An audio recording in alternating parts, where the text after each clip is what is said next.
Bonsoir Nabil. Bonsoir Annie, bonsoir à tous. Merci d'être là. Manu Terradios, notre ami espagnol, est là aussi. Bonsoir Manu. Buenas noches, bonsoir à tout le monde. Alors il est descendu d'un étage, il nous a rejoint. Yoro Mangara, bonsoir Yoro. Bonsoir Annie, bonsoir à tous. Qu'est-ce que c'est que cette casquette Yoro avec 2 étoiles sur le bonnet? Elle scintille de loin. Hein. Ça brille. Ça brille, c'est grâce à quelqu'un. Vous êtes rassuré? Rassuré, oui, parce que je crois qu'avec ces 5 buts, il y a possibilité de passer. Merci Nabil. Ça brille, pas la mouchie, hein, parce qu'il est plus en poste du côté de la Tunisie. J'aurais même pas osé le dire. Et puis un ami qui est venu avec vous, Nabil, et qui est un ami do Brasil, qui connaît bien. Boa noite a todos. Boa noite, Franck et Nouda. Merci beaucoup de venir dans ce studio et d'être invité pour vos arrivées des États-Unis. Vous avez eu la chance de voir des matchs à cette Coupe du Monde, et puis vous êtes par ailleurs agent de joueurs. Vous faites le pont entre le Brésil et d'autres championnats. C'est exactement ça. C'est ça. Bon. Merci donc de participer à cette émission. David Finzel m'a aidé à préparer l'émission. Laurent Salerno est à la réalisation. Radio Foot, c'est parti.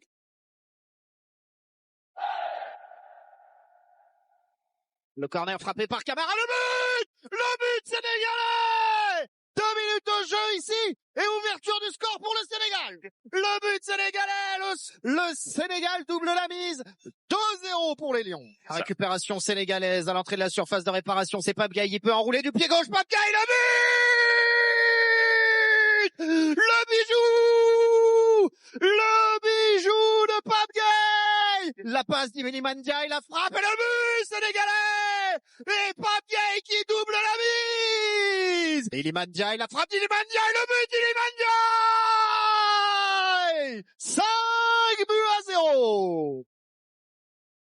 Il y avait de quoi s'égosiller effectivement ce soir en voyant toute cette avalanche de buts, mais il fallait gagner et largement pour au moins donc garder espoir. Mission accomplie ce soir à Toronto.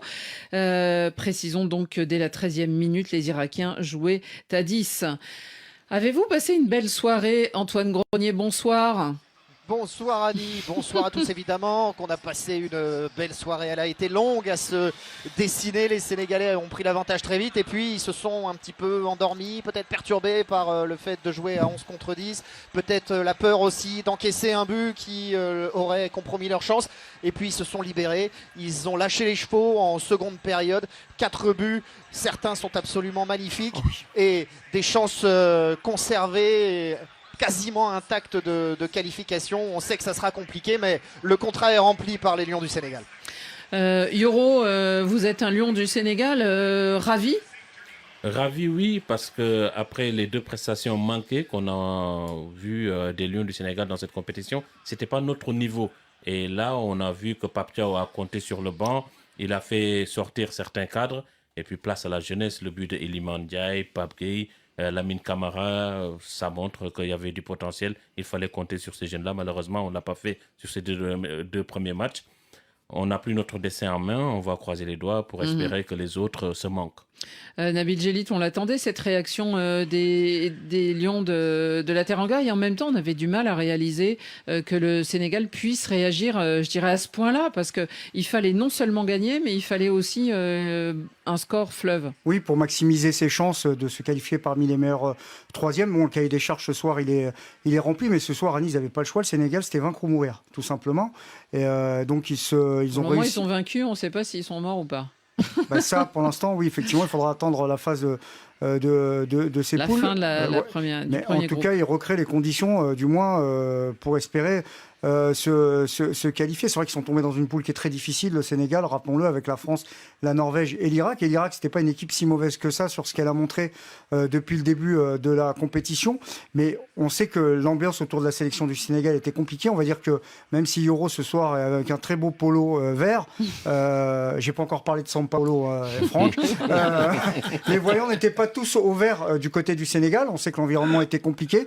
Il a fait des choix forts, des choix qu'il aurait peut-être dû faire avant, mais ces choix-là, on verra si bah finalement, ils seront gagnants parce que ce 5-0 là, si vous êtes éliminé et les choix que vous avez faits en cours de route, vous seront reprochés si vous n'êtes pas qualifié parce que ça va vous dire que vous n'avez pas eu la bonne lecture de la dynamique de votre équipe. Franck, je me tourne vers vous parce que vous aviez vu le match France-Sénégal aux États-Unis.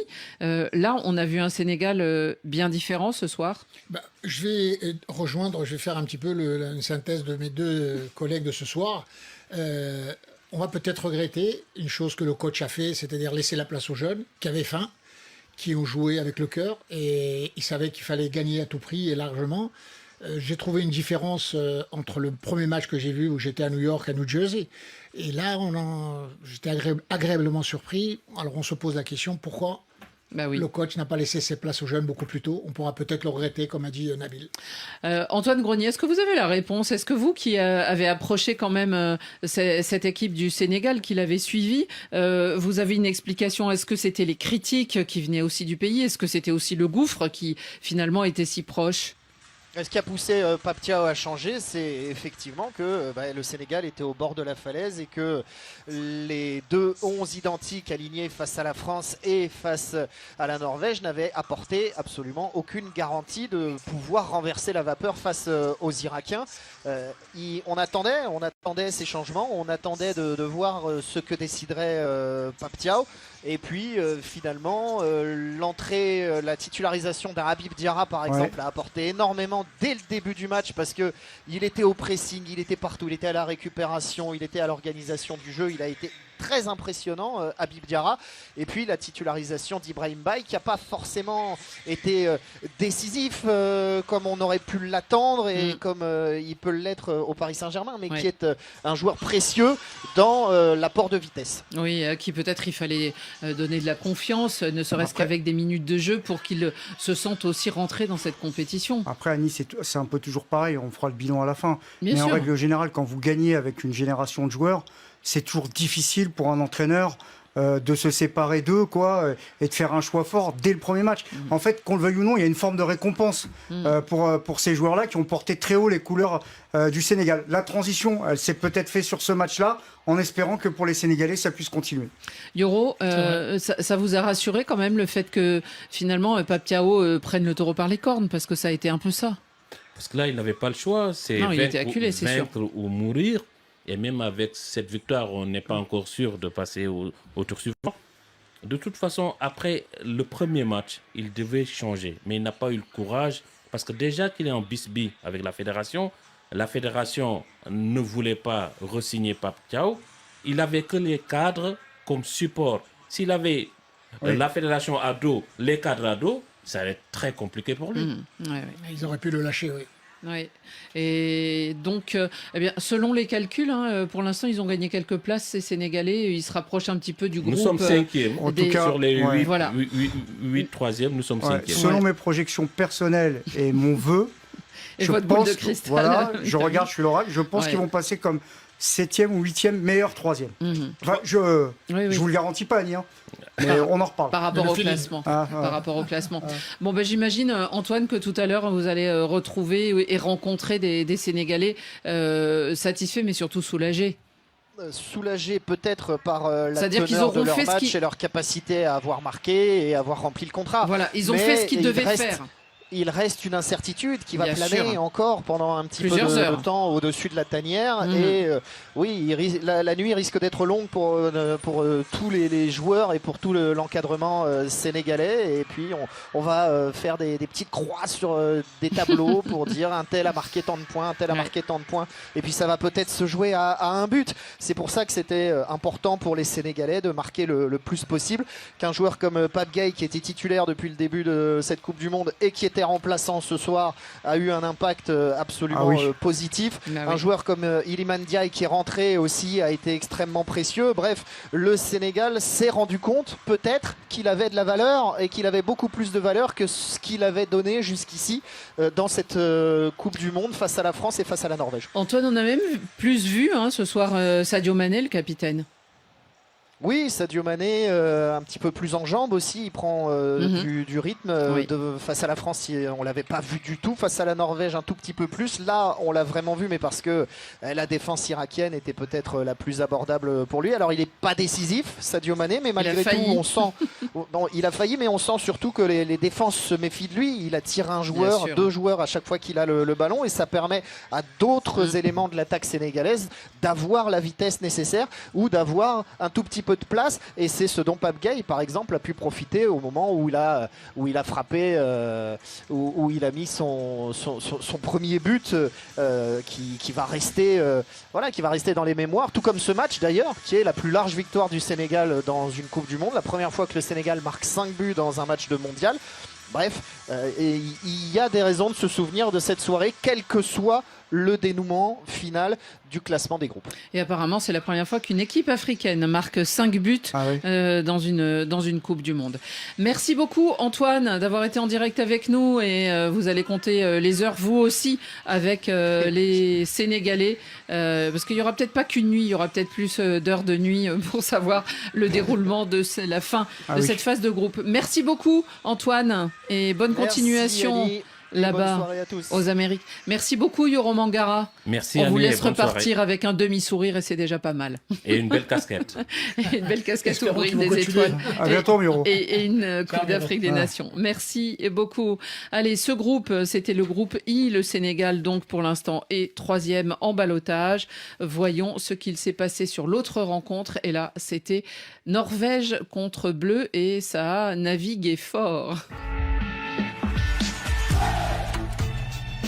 Dembélé a une très bonne balle à jouer à l'entrée de la surface de réparation. Il va se mettre sur le pied gauche, le crochet d'Ousmane Dembélé, le droit et le but.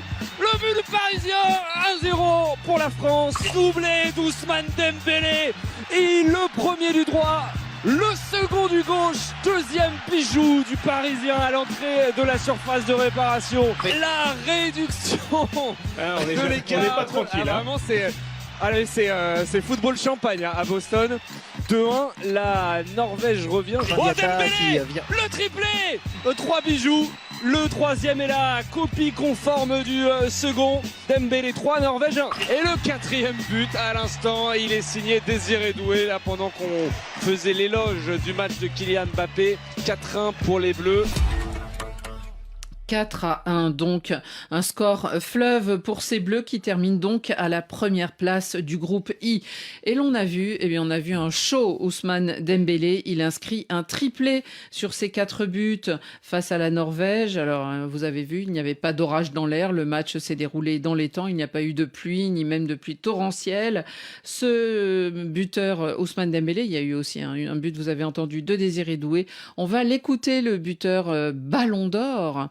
Le buteur de l'équipe de France, Ous. On reste concentré, c'était un match important pour terminer premier du groupe. Voilà, on veut gagner tous les matchs et voilà, on va rester concentré parce que ce qui va venir, ça va être encore plus important. Ah bah oui, c'est sûr parce que ça va être un match à élimination directe. Franck, comment vous l'avez vu cette équipe de France ce soir, vous qui avez eu la chance de l'observer aussi du côté des États-Unis? Eh bien, moi j'ai trouvé que l'équipe de France était vraiment solide. J'ai trouvé une bonne cohésion entre les lignes. Le milieu de terrain était très costaud, avec des petits changements qu'il y a eu. Devant, ça allait très vite aussi. Dembélé a confirmé ce qu'on attendait de lui, c'est-à-dire qu'il marque des buts. La seule inquiétude un petit peu je reste un petit peu sur ce que je viens de voir là, c'est l'axe central.